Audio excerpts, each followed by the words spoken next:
கேட்டை திறந்து கேட்கிறாரு. கேட்டதோட பிரவீன் தான் தள்ளிட்டே உள்ள வந்து அவரை வந்து கூடவே 2 போலீஸும் வரணுன்ற தேவை என்ன இருக்குன்னு எனக்கு தெரியல. வந்து அவர் அப்படியே இழுத்துட்டு போய் கூட்டு போறாங்க. அப்பதான் நீங்க எல்லாரும் சாரி கேட்டாங்க. சாரி என்னங்க சாரி? எங்களுக்கு எங்க கல்யாணம் ஆனதுல இருந்து அவர் இந்த கைதாயிருவாருன்னு சொல்லிட்டு இருக்கு. நாங்க எல்லாத்துக்குமே துணிஞ்சுதான் இருக்கோம். நம்ம அண்ணன் ஏதோ பண்ணிட்டாரோன்னா அவர்கிட்ட சாரி சார் நீங்க விடுங்க சார் அவரன்னு சொல்லி நான் கேட்கிறேன். அவங்க கிட்ட போய் இப்ப நான் எனக்கு நல்லா தெரியுது பிரவீன் வந்து இதை வேணும்னே செஞ்சிருக்காருன்னு. இவங்க எல்லாருமே பிளான் பண்ணி எல்லாரும் சேர்ந்துதான் செஞ்சிருக்காங்க. முதலே முடிவெடுத்துட்டாங்க அவரை கைது பண்ணோம். நம்ம வீட்டுல இருக்கிறவங்கள 2 பேரை கைது பண்ணி நம்மள மென்டலி டிஸ்டர்ப் பண்ணுன்றது அவங்களோட எண்ணம்ன்றது நம்மளுக்கு நல்லா புரியுது. அதுக்கப்புறம் கொஞ்ச நேரம் அப்புறம் எஸ்ஐ வந்தாரு. எஸ்ஐ பாலுன்ற ஒருத்தர் வந்து என்கிட்ட கேட்டார். நான் சொன்னேன் நான் தான் கிழிக்க சொன்னேன், நான் படிக்கணுன்றதுக்காக கிழிக்க சொன்னேன். வெளியே மீடியா இருந்தாங்க, எனக்கு அன்னீசியா அந்த வெளியே வரதுக்கு நான் தான் தம்பியை கிழிக்க சொன்னேன். இல்ல நீங்க அதை சொல்லாதீங்க நான் தான் கிழிக்க. இதுல என்ன பயம் இருக்கு? நீங்க சர்வ் பண்ணிட்டீங்க. சம்மன் வந்து எங்களுக்கு தானே மீடியா மூலியமா என் கணவருக்கு தெரிஞ்சுக்கிறதுக்கா இல்ல மீடியா அந்த உலகத்துக்கு காட்டுறதுக்கா? சம்மன் அசிங்கப்பட்டு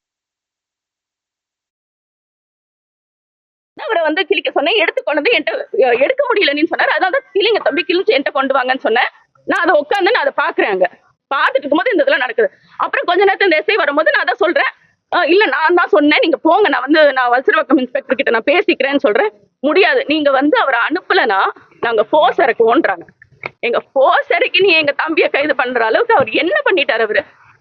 இது முழுக்க காவல்துறை வந்து திட்டமிட்டு பண்ணது. இது நீலாங்கரை காவல்துறை அவங்க மொத்தமா சேர்ந்து இது அது இன்ஸ்பெக்டர் பிரவீன் வந்து ஏதோ முன்னாடியே அவரு, ஏன்னா நாங்க அந்த எங்க வீட முற்றுகையிட வந்த போதும் நம்ம தம்பிங்க எல்லாம் அமைதியா அங்க இருக்காங்க. உள்ள போக சொல்லுங்கன்னு அவர் அவ்வளவு இது நம்மள தம்பி ஏதாவது ஒரு பிரச்சனை பண்ணாங்களா?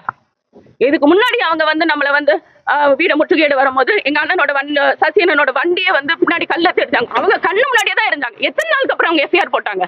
இப்ப நேத்து போய் கேட்கும் போது எஃப்ஐஆர் போட்டுட்டோம், நாங்க கைது பண்ண 10 பேர்ல அவர் ஒருத்தர்னு சொல்றாங்க. எத்தனை நாள் போய் அவங்கள போய் பார்த்திருக்கோம். ஒரு நடவடிக்கையும் அவங்க எடுக்கல. இப்ப என்ன அன்னைக்கும் அவர் அதே தான் பண்ணாரு. அப்ப இருந்தே அவருக்கு வந்து எங்களுக்கு வந்து சந்தேகம். அவருக்கு ஏதோ ஒரு எங்க மேல அது வீட்டுல வந்து ஏதாவது இந்த மாதிரி கைய வைக்கணும்ன்றது அவரோட எண்ணம். வீட்டுல இருக்கிற நேரடியா அவர் பண்றதை விட வீட்டுல கூட இருக்கிறவங்க பண்ணும் போது அந்த மென்டலி டிஸ்டர்ப் ஆவாங்க. எங்களை டிஸ்டர்ப் ஆக்கணும்ன்றது அவங்களோட எண்ணம்.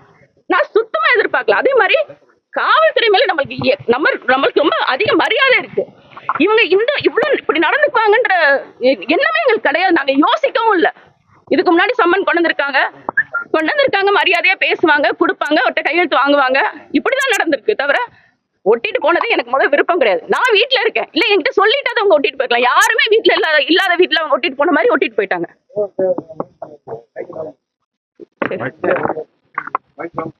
அதான் அதுக்கப்புறம் தான் நான் வந்து அவர் ஃபோர்ஸ் இறக்கும் அப்படிலாம் சொல்லும் போது எனக்கு நல்லா தெரியும், நம்ம வழக்கறிஞர்ல இருந்து நம்ம கட்சி பிள்ளைங்க எல்லாருமே வந்துட்டு இருக்காங்கன்றது எனக்கு தெரியும். எனக்கு இதை வந்து அவங்க சென்சிடைஸ் பண்ணணும், 2 பேருக்குள்ள ஒரு பிரச்சனையை உண்டாக்கி நம்ம பிள்ளைங்களை கைய வைக்கணும்ன்றது அவங்க முடிவு எடுக்கிறாங்கன்னு தான் எனக்கு தோணிருச்சு. அதனாலதான் நான் வந்து சுபாவை சரிங்க தம்பி நீங்க போங்க நம்ம பாத்துக்கலாம்னு சொல்லி. ஆனா இது நான் ரொம்ப நம்பிக்கை வச்சிருந்தேன். அவங்க இரவு வந்துருவாங்கன்னு நான் நினைச்சிட்டு இருந்தேன். அவங்களை ரிமாண்ட் பண்ணிட்டாங்க. இனி நீதிமன்றத்துக்கு வழக்கு போயிருச்சு. நாங்க நீதிமன்றத்துக்கு மேல நாங்க ரொம்ப அதிக மரியாதை வச்சிருக்கோம், நம்பிக்கை வச்சிருக்கோம். நாங்க அவங்களை விரைவில் வெளியே எடுத்துருவோம். இது நாங்க அவர் மேல மனித உரிமையிலேயே நாங்க வழக்கு தொடருவோம். பிரவீன் பண்ணதுக்கு அவர் வந்து ஒரு எக்ஸ் சர்வீஸ்மேன். அவர் மேல அப்படி அவங்க கையாண்டிருக்கவே கூடாது. அவர் இங்க இருக்க அவரோட வேலையை தான் அவர் செஞ்சுட்டு இருந்தார். மரியாதையா அவர்கிட்ட பேசி உள்ள வந்திருக்கணும். என்ன கிழிச்சதுக்கு நீங்க அப்படி ரியாக்ட் பண்ணுவீங்களா? நீங்க மரியாதையா பேசி உள்ள வந்து யாரு கிழிச்சாங்கன்னு கேட்டிருக்கலாமே, பேசிருக்கலாமே. ஏன் மேடம் கிழிச்சிங்கன்னு என்கிட்ட கேட்டிருக்கலாமே. என்னையே கைது பண்ணிட்டு போங்க. இல்லாட்டி நான் தான் கிழிக்க சொன்னேன். என்னதான் நான் தான் கிழிக்க சொன்னேங்க. அதை நான் சொல்லிதான் தம்பி வந்து கிழிச்சாரு. நேத்து இதை பேசக்கூடாது, அவர் என்ன ஈகோல இருக்காருன்றது நம்மளுக்கு நல்ல எனக்கு முதல் தெரியல. மீடியாவுக்கு ரொம்ப நன்றி. நான் ரொம்ப நேரம் வரைக்கும் எனக்கு புரியாமையே இருந்தது. நான் மீடியால தான் அந்த வீடியோ பார்க்கும் போதுதான் அண்ணன் ஒண்ணும் பண்ணல, அவர் சும்மா நின்னவரை இவர் அந்த சத்தம் கொடுத்தது, என்ன தள்ளுறியா நீ என்ன பண்றியா, இந்த சத்தம் எல்லாமே ஒரு டிராமா பண்ணிதான் அவர் வந்து உள்ள வந்து அவர் அப்படி ரொம்ப அப்படி இழுத்துட்டு போனது. அது நம்ம எல்லாருமே ஒரு குடும்பமா நம்ம இருக்கோம். நம்ம அதெல்லாம் நம்மளுக்கு அது தேவையில்லை. சட்டத்துக்கு புறமா உண்மையிலே எதுவும் செஞ்சுட்டாங்களா? நீங்க பண்ணுங்க. அவர் ஒண்ணுமே பண்ணாதவர். நீங்க அதுல சாரி கேட்டாங்க என்னங்க? நான் எங்க அண்ணன் ஏதோ பண்ணிட்டாருன்னு எனக்கு ஒன்னும் புரிதல் இல்லாமதான் நான் வந்து எனக்கு ஒண்ணுமே புரியல. நான் வந்து சாரி சார் நீங்க விடுங்க சார் அவரை அப்படின்னு சொல்லி நான் கேட்கிறேன். இதுதான் நேத்து நடந்தது. நான் நேத்து இதை பேசாத காரணம் அந்த ஈகோல அவர் வேற ஏதாவது பண்ணிருவாரோ, நம்ம ஆளுங்க அங்க இருக்காங்கன்ற ஒரே இதனால தான் நான் அமைதியா இருந்தேன். இன்னைக்கு இதை கட்டாயம் பேச வேண்டிய சூழல் வந்துருச்சு. அவங்க ரிமாண்ட் பண்ணிட்டாங்க. அது என்ன அவங்கள வேலை செய்ய விடாம தடுத்ததா சுபா மேலையும். ஏன்னா அவங்க ஒட்டும் போது சுபா எதுவுமே பண்ணல. அவங்க ஒட்டிட்டு போயிட்டாங்க. யாருமே எந்த மறுப்பும் தெரிவிக்கல.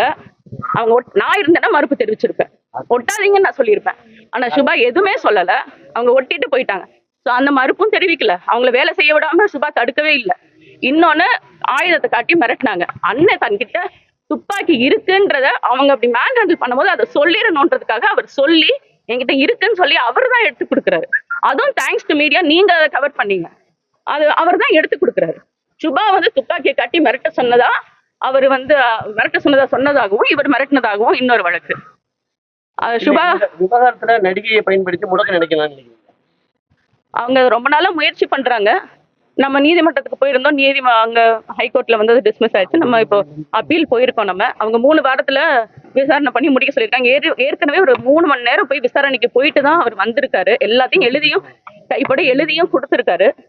இதுக்கு மேல அவங்களோட இதுக்கு அவர் கட்டுப்பட்டு வருவார். அவர் சொல்லியிருக்காங்க, அவர் போவாரு. ஏன்னா நம்மளுக்கு பயப்படுறதுக்கு ஒன்றும் கிடையாது. அவர் கட்டாயம் போவாரு, அவங்களை எதிர்கொள்வாரு, விசாரணைக்கு எல்லாம் உடன்படுவார். நீ அது மாதிரி மரியாதையா எல்லாருமே அவங்க சொன்ன மாதிரி நடக்கும். ஆனா அவங்க அதுக்காக அத்துமீறி இதெல்லாம் பண்ணக்கூடாது. நாங்க காவல்துறை மேல ஒரு மரியாதை வச்சிருக்கோம். நீங்களும் அவர் எத்தனை லட்சம் பேரை நம்பிக்கையை வாங்கி அவர் 35 லட்சம் பேரோட வாக்கு வாங்கி மக்களுக்காக நேர்மையா எதுக்கும் பயப்படாம நிக்கிற ஒரு தலைவரை என்ன ஒரு மரியாதை இருக்கு உங்களுக்கு? என்ன மரியாதை இருக்கு? கூட இருக்கு அவங்களுக்கு அவரை நம்பி ஓட்டு போட்டவங்கள நீங்க என்ன மரியாதை கொடுக்குறீங்க? யாரை நீங்க முடக்க நினைக்கிறீங்க? அந்த மாதிரி எத்தனை நாளா பேசிட்டு இருக்கு. இத்தனை வழக்கு இருக்கும் போது பாலியல் குற்றம்னா அவரை போட்டு நீங்க அசிங்கப்படுத்தணும் தான் நீங்க முயற்சி பண்றீங்க. வேற என்ன இருக்கு? இன்டென்ஷன் என்ன இருக்கு? ஏற்கனவே 2 முறை எழுதி கொடுத்தாங்க. வழக்குல இருந்து வெளியே போய் எழுதி கொடுத்தாங்க. மீண்டும் வந்து அந்த வழக்கை வந்து புதுப்பிக்கிறாங்க. அதுதான் நீங்களே சொல்றீங்க. அதுல இவ்வளவு குழப்பம் இருக்கு. அவங்க விசாரிக்கட்டும், நேர்மையா விசாரிக்கட்டும். நம்மளும் அப்பீலுக்கு போயிருக்கோம். அவங்க நேர்மையா விசாரிச்சா என்ன நடக்குமோ நம்ம பார்ப்போம். நம்ம அதை செய்வோம். அவரும் அதுக்கெல்லாம் அவர் ஊர்ல இல்லன்றது அப்பவே அவர் சொல்லிட்டாரு. இவங்களாதான் இந்த தேதியை 27ஆம் தேதி கொடுங்க, நீங்க வந்து எழுதி கொடுங்கன்னு அவங்களாதான் சொல்றாங்க. நம்ம வழக்கறிஞர் போய் இன்னொட்டு அவங்க அடுத்த நாளே போடணும்னு என்ன இருக்கு? 2 வாரம் அவர் ஊர்ல இல்ல, தொடர் பயணம். அவர் வந்து எங்க ஓடி போயிட போறாருங்க? ஒரு நாளைக்கு 3 தடவை பிரஸ் மீட் பண்றாருங்க. கணவர் எங்க இருக்காருன்னு எல்லாருக்குமே தெரியும். இன்னைக்கு அண்ணன் இந்த ஊர்ல இருக்காராமே, அங்க இந்த ஊர்ல இருக்காரு போல இருக்கு. அங்க இருந்து பிரஸ் மீட் கொடுத்தாரு. எல்லாருக்குமே தெரியும். நீங்க என்ன எங்க ஓடிய போயிட போறாரு? எங்க எவ்வளவு வழக்கு இருக்கு, எவ்வளவு எதிர்கொள்றாரு? அவரு ஓடிய போயிடுறாரு. வந்து சொன்ன தேதியில அவர் வருவாரு. அவர் ஒத்துக்கிட்ட தேதியில அவர் வருவாரு. இன்னைக்கு ஒரு தேதி கொடுத்திருக்கீங்க. அது என்னன்னா அவர் பேசி முடிவெடுத்து அவங்க எல்லாம் பண்ணுவாங்க. நேற்று வழக்கறிஞர்கிட்ட பேசுறீங்க, என்ன பண்ணாங்க? இல்ல, அது அவங்க சர்வ் பண்ணிட்டு போயிட்டாங்க. அதுக்கப்புறம் அதை நம்ம எடுக்கிறது தவறு இல்ல. அது அவங்களோட வேலையை அவங்க செஞ்சுட்டு போயிட்டாங்க. அவங்க எனக்கு தெரிஞ்சு அவங்க நியாயமா என்கிட்ட கொடுத்துருக்கலாம். அதை சரி வீட்டுல யார்ட்டையே கொடுத்துருக்கலாம். அவங்க கொடுக்கல. அவங்க ஒட்டிட்டு போயிட்டாங்க. அதை நாங்க எடுத்துக்கிட்டோம். அது தவறு இல்ல. இன்னைக்கு போர்டு வச்சிருக்கிற காரணம் நிறைய வந்துகிட்டே இருக்கு தம்பி, வந்துட்டே இருக்கு. கேட்டை வேற சுத்தம் பண்ணணும். அது நல்லா ஒட்டிடுறாங்க. கிழிக்க வேண்டியது இருக்கு. இதனால நாங்க அப்படியே எடுத்து போய் உள்ள வச்சு படிச்சுட்டு திரும்ப கொண்டு வெளியே வச்சிருவோம். நாங்க கிழிக்கலாம் இங்கதான் இருக்கு, வச்சுக்கோங்க. இன்னும் ஒட்டுங்க, இது ஒட்டுங்க, நல்லா இருக்கு, இருக்கட்டும்.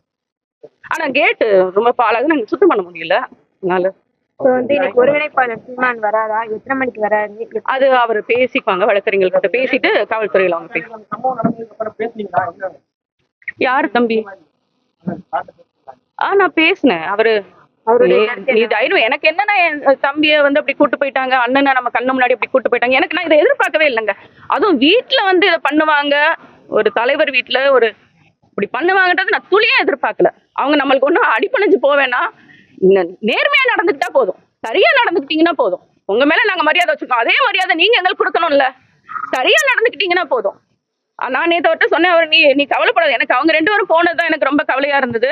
அது அவங்களோட இன்டென்ஷனும் தான் நம்மள மென்டலி டிஸ்டர்ப் பண்ணோட பிரவீன் வந்து அதை பண்ணிட்டாரு. டிஸ்டர்ப் பண்ணாரு. என்ன பண்ணாரு? அவரை பண்ண முடியல, என்ன பண்ணாரு? ஆனா நான் இது வரைக்கும் காத்திருந்தேன். அவர் எப்படியாவது அவங்க 2 பேரும் வந்துருவாங்கன்னு நினைச்சிட்டு இருந்தேன். அது நடக்கல. பாப்பா, இனி நம்ம நீதிமன்றத்து மேல முழுமையான நம்பிக்கை வச்சு நம்ம வழக்கறிஞர்கிட்ட கேட்டு ஏற்கனவே ஒரு புகார் கொடுத்துருக்கோம். வீட்டுல இருந்த ஒரு தம்பி வந்து அதை பார்த்த ஒரு தம்பி வந்து புகார் கொடுத்துருக்காரு. பேசிட்டு அதுக்கப்புறம் நான் கொடுக்கறதா என்னன்னு நான் பேசிட்டு முடிவு. அப்படி பண்றதாதான் இருக்காங்கன்னு சொல்றீங்க. இப்ப அதிகாரிகளுக்கு யார் அழுத்தம் கொடுக்கறதா நீங்க நினைக்கிறீங்க? அழுத்தம் கொடுக்கக்கூடிய இடத்துல இருக்கிறவங்க தான் அழுத்தம் கொடுத்துட்டு இருக்காங்க. அது தெளிவா தெரியும். ஆய்வாளர் பிரவீன் ராஜேஷோட எப்படி பாக்குறீங்க? அவர் வந்து ஏற்கனவே வந்து அந்த ராஜீவ் காந்தி அசோசியேஷன் இதுல அது அப்படி சொல்றாங்க. எனக்கு அதுக்கும் இதுக்கும் தொடர்பு இருக்கான்னு தெரியல. ஆனா வந்து அவரு ஏதோ ஒரு பர்சனல் மோட்டோ தான். நேத்து அவர் வந்தது மீடியால தான் நான் பாக்குறேன். அவர் அங்க இருந்து வரும்போதே ஏதாவது நான் தான் பெண் தான், அவரோட மனைவி தான் வீட்டுல இருக்கேன்னு தெரியும். நீங்க அப்படி எதுக்கு வரணும்? நீங்க மட்டும் கூட வந்திருக்கலாம், என்கிட்ட பேசியிருக்கலாம். வரும்போதே நீங்க பின்னாடி மஃப்டியில 2 போலீஸ் வந்து உள்ள கதவை தள்ளிட்டு உள்ள வரணும்னு என்னங்க இருக்கு? என்ன நாங்க கதவை பூட்டியா வச்சிருக்கோம்? நாங்க என்ன கதவை திறக்க மாட்டோம்னு சொல்றோம்? உங்ககிட்ட பேச மாட்டோம்னு சொல்றோமா? நாங்க என்ன சொன்னோம்? இல்ல நீங்க எனக்கு புரியல. நீங்க அந்த அந்த அந்த மாதிரி நீங்க அதை எதிர்கொண்டிருக்கவே தேவையில்லை. அது மாதிரி நடந்திருக்கவே தேவையில்லையே. அவங்களுக்கு காயமா இருக்குன்னா மருத்துவமனையில அனுமதிக்கப்பட்டிருக்காங்க. ஆமா ஆமா ஆமா ஆமா ஆமா நேத்து சொல்லியிருக்காங்க. இதை நான் சொல்லணும்னு நினைச்சிட்டே இருந்தேன். நேத்து தம்பியும் சுபா தம்பியும் அண்ணன் அமல்ராஜனும் அது மேஜிஸ்ட்ரேட் கிட்ட தான் சொல்லியிருக்காங்க. இங்க இருந்து அவங்க நேரடியா அங்க காவல் நிலையத்துக்கு கூட்டு போகல. ரொம்ப நேரம் நம்ம வழக்கறிஞர்கள் அங்க காத்திருந்தோம். அவங்க வந்து காவல் நிலையத்துக்கு வரல. ஒரு பார்க்ல ஒரு பூங்கால கூட்டு போய் வச்சு அவங்க 2 பேரையும் அடிச்சிருக்காங்க. எதுக்கு பண்ணணும்? இத எவ்வளவு வலிக்குது எங்களுக்கு. ஏன் நீங்க இதை பண்றீங்க? அவங்கள அடிச்சு அதுக்கப்புறம் தான் காவல் நிலையத்துக்கு கூட்டு போயிருக்காங்க. வேற யாரையும் விடல. வழக்கறிஞர் ரூபன் மட்டும் தான் உள்ள இருந்தாரு. வேற எந்த வழக்கறிஞர்களையும் உள்ள விடல. உள்ள விடாம பேசிட்டு அதுக்கப்புறம் அனுப்பிட்டீங்க. காவல் நிலையத்தை வச்சியும் இரும்பு ராடு வச்சு கடுமையா அடிச்சிருக்காங்க. இரும்பு ராடுல துணியை சுத்தி அடிச்சிருக்காங்க. இது ஏன் என்ன பண்ணிட்டாங்க? நீங்க அன்னைக்கு உங்க கண்ணு முன்னாடி அவ்வளவு நடந்துச்சுல, நீங்க எத்தனை பேரை நீங்க அரெஸ்ட் பண்ணீங்க? நீங்க கல் எடுத்து தெரிஞ்சாங்க, எத்தனை பேரை நீங்க அரெஸ்ட் பண்ணீங்க? இவங்க நீங்க அடிக்கக்கூடிய அளவுக்கு என்னங்க தப்பு பண்ணாங்க? அவங்க தப்பே பண்ணாதவங்க. கைது செய்யும் போது அவங்களுக்கு காயப்படுத்திட்டு ராயப்பேட்டை மருத்துவமனை நீங்க தான் பாத்தீங்கல்ல மீடியால. அவர் முடிச்சுட்டு அவர் வர்றாரு, பிரவீன் வர்றாரு. எப்படி இருந்தாரு? அவர் சட்டை தான் கசங்கிருச்சு. நான் அதை பார்த்து நான் வருத்தப்பட்டேன். முதல் சட்டை கசங்கிறது அவருக்கு என்ன இருந்தது? ஒண்ணுமே இல்ல. ஒரு அடி கூட இல்ல. அண்ணனை தான் அடிச்சாங்க. அமல்ராஜன் அடிச்சிருக்காங்க. சுபா வைப்பாங்க போற வழியிலேயே ஒரு பூங்கால் நிறுத்தி அடிச்சிருக்காங்க. அப்புறம் திரும்ப காவல் நிலையத்துல வச்சு இரும்பு ராடால அடிச்சிருக்காங்க. நேற்று மேஜிஸ்ட்ரேட் கிட்ட 2 பேருமே அதை சொல்லியிருக்காங்க. என்ன அடிக்கணும்? இதெல்லாம் நீங்க இதை எப்படி நாங்க இதை எப்படி சும்மா விடுவோம்னு நீங்க நினைக்கிறீங்க? மேடம், இந்த நடிகை வழக்கு பொறுத்த வரைக்கும் 2 கோடி கேஸை வாபஸ் வாங்கணும் அப்படின்னு ஒரு பேரம்லாம் சமூக ஊடகத்துல ஒரு பேசப்பட்டு இருக்கு. 2 கோடியா? யார்கிட்ட இருக்கு? 2 கோடி வரைக்கும் நடிகை வழக்கை வாபஸ் வாங்க கொடுக்கப்பட்டது. யார்கிட்ட இருக்கு 2 கோடி? அவங்களுக்கு கொடுக்குற அளவுக்கு அப்படி அவங்களுக்கு கொடுக்கணும்னு அவசியமும் இல்லையே. தம்பியே சொல்றாரே, வருவாங்க போவாங்க. இதேதான் அவங்க கிட்ட. அப்படியே ஒண்ணும் இல்ல தம்பி. அது போய் நடிகை யாரு இயக்குறாங்கன்னு நினைக்கிறீங்க? அதான் காவல்துறை யார் இயக்குறாங்களோ அவங்களேதான். அவங்க ஒரு திட்டம் வச்சுதான் அங்க இயக்கிட்டு இருக்காங்கன்னு தான் நினைக்கிறேன். அதை கொஞ்சம் வெளிப்படையா சொல்லலாங்க. யாரு அப்படின்னு சொல்லி விஜய்கிட்ட கேக்குறீங்களா வெளிப்படையா பேசுறீங்கன்னு? நம்மகிட்ட வந்து கேக்குறீங்க. யாரு? எங்க காவல்துறை யாரு கட்டுப்பாட்டுல இருக்கு? அரசாங்க கட்டுப்பாட்டுல தானே இருக்கு. இப்ப இருக்கிற கட்சி திமுக கட்டுப்பாட்டுல தானே இருக்கு. அவங்கதான் செய்யறாங்க.